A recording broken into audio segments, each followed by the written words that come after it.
me be clear, Scan is by no means perfect. We have a lot of work to do ourselves. But I'll say I think we're ahead of the pack because we're actually looking at ourselves and looking at how we are indeed part of the problem. So, first thing I'll say is most of our calls are answered, onshore by people who actually know the communities and know the provider groups that we partner with. So there isn't this business of strangers helping strangers with strange things. So I think we excel at member service from that perspective. Second, from a benefits perspective, we do as much as we can to not put copays on things that people should have access to. I mean, I think one of the things we've normalized is we attach copays to life-saving and life-sustaining therapies. And while some of that's necessary to cover costs, sometimes we actually create more problems for people by putting barriers in place, and copays are barriers.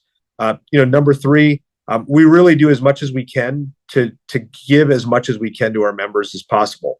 Our Scan Classic product, our biggest product, our most popular product, several hundred, more than 100,000 members in this product, actually it has a maximum out of pocket for members of $199. Zero copay for primary care, zero copay for specialists, zero copays for hospitalizations.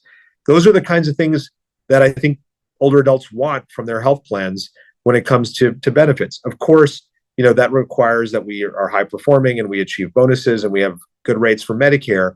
But, I think a lot of plans have that and don't necessarily give the kinds of benefits that we're giving to our members. At the same time, I get emails from our members all the time about problems that, we create, things that are part of our delivery system that frankly are abnormal. Some of it we look at as our over-the-counter benefits, the OTC catalog that we have in place for our members. It's hard to navigate. It's complicated. It doesn't necessarily, really provide people with the kinds of things that they need in the way that they need them. And so, we're taking a hard look at that and are changing the way we administer our over-the-counter benefits this coming annual enrollment period. So it starts with just taking a hard, critical, objective look at ourselves. And I think that's hard for our industry, where there is a degree of toxic positivity, wherein we like to celebrate ourselves to the point of gaslighting ourselves about who we are and the role we play in the lives of our members. I think we can be forces for good, but we're not always forces for good. And we have to look at that segment of behaviors that we engage in, whether it's prior auth, whether it's confusion at the point of sale, and challenge ourselves to really be better.